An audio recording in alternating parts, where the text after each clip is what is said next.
이번 주 강단을 통해서 하나님께서는 저희를 존귀한 성도라고 말씀하셨습니다. 그래서 존귀한 성도는 어떤 존재냐? 하나님과 교제하는 존재입니다. 왜 우리가 존귀한 성도가 되었을까요? 우리는 불신앙하고 우리는 작은 일에도 흔들리고 넘어지는데 왜 하나님께서는 우리를 존귀하다 여기셨을까요? 하나님의 존재 자체가 존귀하시기 때문입니다. 하나님의 존재 자체가 이미 유일한 하나님이십니다. 그 하나님이 우리와 함께하기 때문에 우리도 존귀한 자가 되어지는 것입니다. 행위로서, 열심으로써, 노력으로서 존귀할 수 없습니다. 존귀하다라는 그 기준을 인간이 세울 수 없기 때문입니다. 근데 하나님의 존재 자체가 이미 존귀하시고 이미 유일하시고 이미 전능하신 하나님이십니다. 그분이 영으로 우리와 지금 함께 하십니다. 그 하나님이 우리와 함께 하기 때문에 우리의 존재 자체가 존귀한 성도가 되어지는 것입니다. 내가 존귀한 성도가 되어야지, 내가 이런 사람이 되어야지가 아니라 이미 하나님 안에 모든 복이 있다고 말씀하셨습니다. 하나님 자체가 복의 근원이십니다. 하나님 자체가 축복 그 자체이십니다. 그분과 함께하는 것이 인간에게 가장 축복된 인생입니다. 그래서 하나님께서는 우리를 어떤 존재로 창조하셨냐? 창세기 1장 27절에 하나님이 자기 형상 곧 하나님의 형상대로 사람을 창조하시되, 하나님께서 우리를 자기의 형상대로 창조하셨습니다. 그 형상이 어떤 형상입니까? 시공간을 초월할 수 있는 영적 존재입니다. 우리는 이 자리에 앉아서 가정으로 갈 수도 있습니다. 우리는 이 자리에 앉아서 미리 현장으로 갈 수도 있습니다. 우리는 눈만 감으면 237 나라 어디든 갈 수 있습니다. 하나님께서 우리에게 그러한 엄청난 축복을 부어주셨습니다. 그래서 우리가 그 영적 존재만 누려도 창세기 1장 28절을 누리게 됩니다. 생육하고 번성해라, 정복하고 다스려라 말씀하셨습니다. 우리가 현장 가기 전에도 정복하고 다스릴 수 있습니다. 어디에서 다스릴 수 있을까요? 하늘 보좌를 통해서 정복하고 다스릴 수 있습니다. 우리가 현장 가기 이전에 사람을 미리 만날 수 있습니다.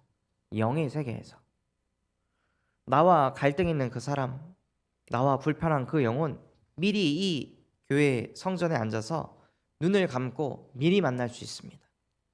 미리 그 사람이 나에게 어떻게 대할지, 미리 그 사람이 나에게 어떤 말을 할지, 어떤 행동을 할지 미리 다 겪을 수 있습니다. 그렇기 때문에 우리는 이미 알고 있어서 그 영혼을 다스릴 수도 있고 정복할 수도 있습니다. 우리에게 주신 축복은 엄청난 축복입니다. 하나님과의 관계가 회복되어지면 모든 것이 다릅니다. 제가 직장 생활을 할 때 강남에서 퇴근을 하고 다락방을 하려고 가려면 거의 한 1시간 40분에서 2시간 정도 전철을 타고 갔습니다. 근데 그때 갈 때 그게 문제가 아닌 거예요. 2시간 걸려가지고 다락방 현장을 가는 게 문제가 아닌 겁니다. 오히려 설레이는 마음으로 그 현장을 가게 되더라고요. 하나님, 오늘 내가 현장에서 하나님과 함께 하면서 내게 주셨던 이 축복들, 내게 주셨던 이 은혜들 나누러 갑니다. 이 은혜가 내가 만나는 그 렘넌트들에게 고스란히 전달되게 하옵소서. 하나님, 지금 하나님이 보시기에 저는 어떻습니까? 그저 직장인이니까 일 다 끝내고 오늘 다 끝냈으니까 한 잔 마시고 좀 나의 스트레스 좀 풀어야겠다. 취미 생활하면서 내 이 답답한 마음 좀 풀어야겠다. 그런 수준이 아니라 이 직장 생활을 마치고 복음 전하러 가는 나의 이 걸음, 하나님 보시기에 어떠십니까? 하나님 기쁘시죠? 하나님 행복하시죠? 하고 그런 마음으로 그 현장을 가니까 너무 감사하고 행복한 겁니다. 그런데 나중에 그 직장을 그만두고 목회자의 길로 가겠다고 이제 RTS를 등록하고 기다리는 그 기간 동안 똑같은 현장을 다시 가는데, 똑같은 사람인 제가 그 현장을 다시 가는데 귀찮은 겁니다. 똑같은 아이를 사역하는데 이런 생각이 드는 거예요. 너는 지금 너가 누굴 만나는지 아니? 너는 이게 얼마나 가치 있는 줄 알아? 맨날 늦고 맨날 지각하고 이래가지고 무슨 세계복음화야? 이런 생각들이 막 오는 거예요. 그 렘넌트가 존귀하게 안 보이는 겁니다. 분명히 나는 다 쉴 거 다 쉬고 잘 거 다 자고 직장 생활할 때보다 훨씬 여유가 있는데도 불구하고 똑같은 현장을 가는데 짜증이 나고 가치 있게 안 보이고 그 애를 계속 판단하게 되는 거예요. 아, 진짜 얘는 삶의 수준이 이 정도밖에 안 되네. 이런 것만 계속 보이는 거죠. 그러니까 제가 던지는 모든 메시지가 이 아이를 고치는 메시지, 이 아이를 바꾸는 메시지. 야, 그러면 안 된다. 전도자가 되려면 이래야지. 야, 세계복음화 하려면 이렇게 해야지. 저도 모르게 이런 메시지가 계속 나가는 거예요. 그러니까 그 아이가 다락방을 하고 싶을까요?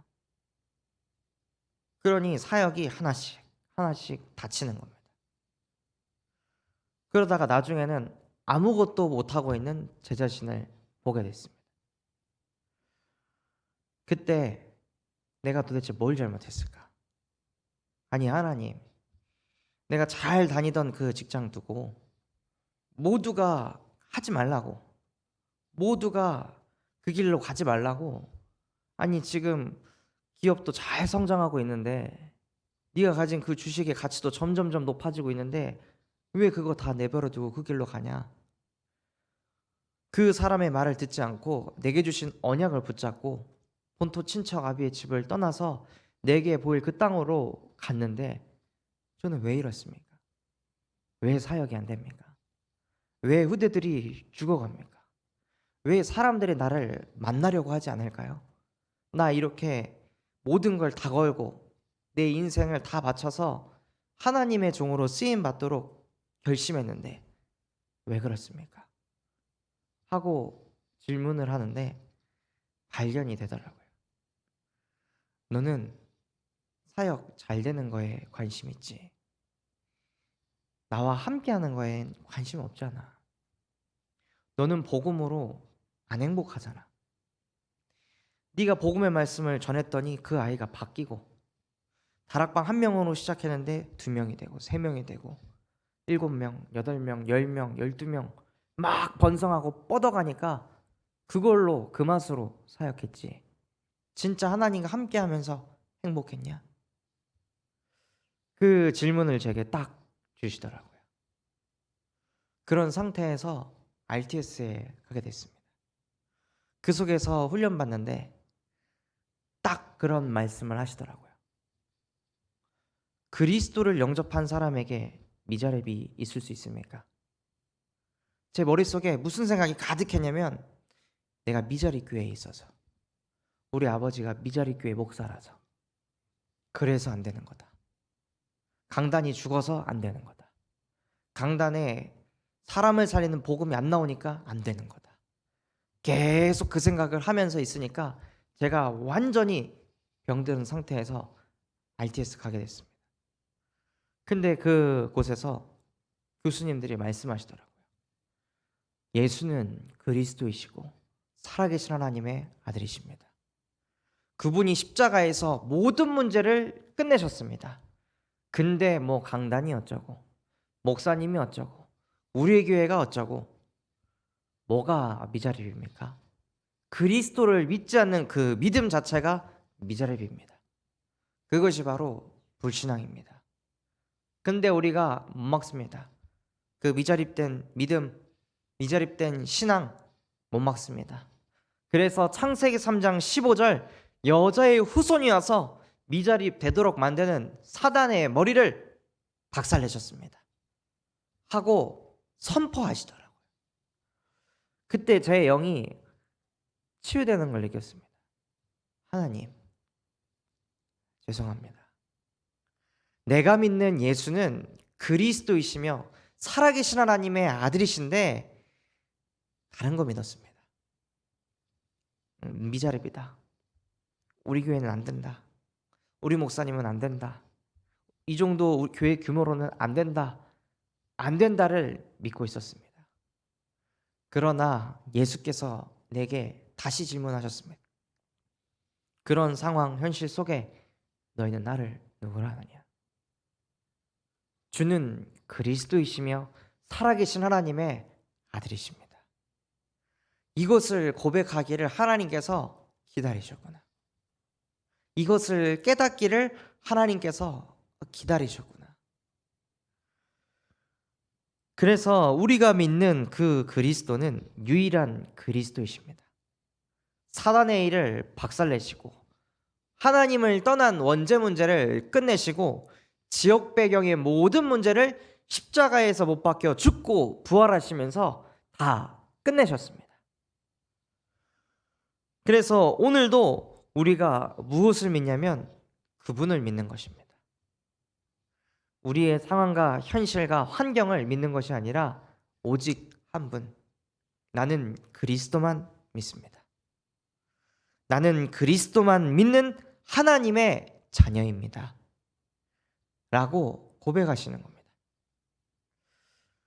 다윗의 여정을 보면요, 다윗은 계속 도망자의 인생을 살았습니다. 하나님의 자녀인데 왕 같은 제사장이요, 거룩한 나라요, 그의 소유가 된 백성인데 모든 것을 정복하고 다스리게 하시겠다고 하나님께서 축복하셨는데 다윗은 늘 도망 다녔습니다. 그런데 그것이 정복하고 다스리는 것이었습니다. 그것을 곰곰이 묵상을 해보면요, 성경에 보면 다윗이 도망 다닐 때 다윗을 따르는 자들이 있었습니다. 다윗은 계속 도망 다니는데 사람들이 계속 붙습니다. 다윗과 함께 도망칩니다. 다윗과 함께 도망 다닙니다. 다윗과 함께 핍박받습니다. 그런 사람들이 점점 늘어납니다. 왜 그랬을까요? 이스라엘 백성들이 보기에 다윗은 달랐기 때문입니다. 분명히 골리앗을 쓰러뜨려 잡아뜨릴 수 있는 그 정도의 무술 실력을 가졌다면 사울왕과 싸워도 분명히 이길 텐데, 지금 사울왕은 봤을 때 이스라엘 나라에 관심 없고 지금 자기 자리 지키기에 급급한 임금인데 저 다윗은 그런 거에 관심이 없구나. 저 다윗은 정말로 여호와의 신에 크게 감동되었구나. 그것이 이스라엘 백성들에게 보였던 것입니다. 그러니까 저 사람이 이스라엘 나라의 왕이 된다면, 저런 존재가 정말로 지도자가 된다면 우리나라는 어떻게 될까? 그러면서 다윗은 그냥 도망자의 인생을 사는데 이스라엘 민족에게 역사하고 있는 모든 불신앙이 무너지고 있는 겁니다. 하나님과 함께하면요, 다릅니다. 하나님과 함께하면 상황 환경이 성령께서 역사하셔가지고 모든 것을 회복시키십니다. 다윗이 전도운동을 한 게 아니라 다윗은 하나님과 함께하면서 도망 다녔을 뿐인데 이스라엘 나라가 점점점 복음화되어지고 있었습니다.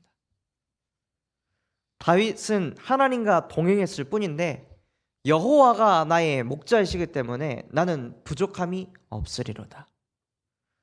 그 복음이 함께하는 다윗의 주변의 부하들에게 전달되는 겁니다.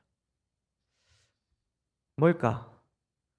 사울왕은 왕의 자리에 앉아도 자꾸 부족하다고 하는데 사울 왕은 왕의 자리에 있어도 자꾸 두렵고 불안하고 초조해가지고 못 견디는데, 아니 이 다윗이라는 이 존재는 도대체 어디서 이 평안이 오는 걸까? 도대체 이 행복은, 이 여유는 어디에서 오는 걸까? 사울왕을 죽일 수 있었음에도 불구하고 그냥 옷깃만 베고 보냈습니다. 저 여유는 어디에서 오는 걸까? 사울왕을 죽일 수 있음에도 불구하고 사울왕의 창과 물병만 가지고 나왔습니다. 사람들이 그것을 보고 저 사람이 하나님의 사람이구나 라고 느낀 겁니다. 막 앉혀놓고 새는 하늘에, 물고기는 물속에, 인간은 하나님과 함께하도록 창조되었다 라고 막 사람들에게 복음을 수셔박지 않았는데 복음화가 되어지는 겁니다. 우리의 신분과 권세는 그 정도입니다. 여러분이 아무것도 안 하고 그냥 직장 현장에 가기만 했을 뿐인데 흑암 권세가 박살납니다. 우린 하나님의 자녀이기 때문에. 여러분이 똑같은 일을 하는데 다릅니다. 아니, 이 사람이 일할 때는 이런 결과가 나오는데 저 사람이 일할 때는 왜 저런 결과가 나올까? 그거를 막 나는 이렇게 하고 나는 저렇게 하고 그런 것들을 내세우지 않는데 사람들이 다 압니다. 이 사람은 다르다는 거예요. 우리가 가진 신분과 권세는 그러한 신분과 권세입니다. 누가복음 10장 19절에 내가 너희에게 뱀과 전갈을 밟고 원수의 모든 능력을 제어할 권능을 너희에게 주었으니, 현장에 있는 수많은 사람들은 원수에게 잡혀가지고 이리 흔들리고 저리 흔들립니다. 그런데 우리에게 무슨 권세를 주셨습니까? 원수의 모든 능력을 제어할 권능을 너에게 주었으니, 사단을 우리가 잡아서 컨트롤할 수 있는 겁니다. 우리는 그 정도의 신분과 권세를 가졌습니다. 그래서 우리가 현장에 갔을 때 현장을 붙잡고 있는 그 악신을 예수 그리스도의 이름으로 무릎 꿇게 할 수 있습니다. 예수 그리스도의 이름 가지고 현장의 흑암 권세를 완전히 박살낼 수 있습니다. 그래서 우리에게 다른 힘이 필요합니다. 사도행전 1장 8절에 오직 성령만이 너희에게 임하면 너희는 권능을 받게 될 것이다. 그래서 땅끝 증인이 되리라. 하나님께서 우리에게 약속하셨습니다. 그래서 현장 가실 때 하나님, 오늘도 현장 갈 때 하나님이 나와 함께 하시는 것을 누리게 하여 주시옵소서. 오늘 내가 만드는 이 음식이, 오늘 내가 만나는 이 만남이 하나님과 함께하는 만남이, 하나님과 함께하는 업이 되게 하여 주옵소서. 성령께서 역사하시면 흑암이 무너질 줄 믿습니다. 그래서 그 언약 담고 현장으로 나아갈 때 나를 만나는 모든 영혼 살아날 것입니다. 주님, 제게 약속하셨잖아요. 너는 복의 근원이 될 것이라고. 나를 통해 가문은 회복될 것입니다. 나를 통해 현장은 살아날 것입니다. 나를 통해 교회는 살아날 것입니다. 나는 연약하고 나는 부족하지만 강단에서도 말씀하셨습니다. 지혜 있는 자로 시대를 바꾸는 것이 아니라, 경제를 많이 있는 사람으로 시대를 바꾸는 것이 아니라, 연약하고 부족한 그 사람들이 언약을 붙잡았을 때 하나님께서는 그 언약 가진 자를 통해 시대를 바꾸신다고 약속하셨습니다. 하나님, 저는 그 약속 믿습니다. 나는 언약 잡았습니다. 호남이 살아날 것이라고, 세계가 살아날 것이라고, 나를 통해 우리 모든 후대가 살아날 것이라고. 나는 그 언약 잡은 주의 종입니다 라고 고백하시면서 오늘도 현장 속에서 하나님과 함께 하시는 가장 축복된 인생, 존귀한 성도가 되시기를 예수 그리스도 이름으로 기도하도록 하겠습니다. 우리 합심해서 기도하도록 하겠습니다. 정말로 우리에게 주신 말씀 붙잡고, 하나님, 정말로 오늘 하루 누구보다 하나님과 교제되는 한 사람 되게 하여 주시옵소서. 정말로 나 또한도 다윗처럼 하나님과 함께하며 하나님과 함께하는 그곳으로 내가 가는 모든 현장이 복음화되어지게 하옵소서. 또한 류 목사님과 담임 목사님의 모든 사역들을 축복하여 주시옵시고 그분들이 가는 현장마다 흑암 권세가 무너지게 하시고 7천 전문 지도자가 세워지게 하시며 600지교회가 세워지게 하여 주시옵소서. 우리 교회를 통해 호남 세계 후대가 살아나게 하시고 그것을 위해 5그릇을 준비하게 하옵소서. 그런 마음과 중심을 담고 우리 합심해서 기도하도록 하겠습니다.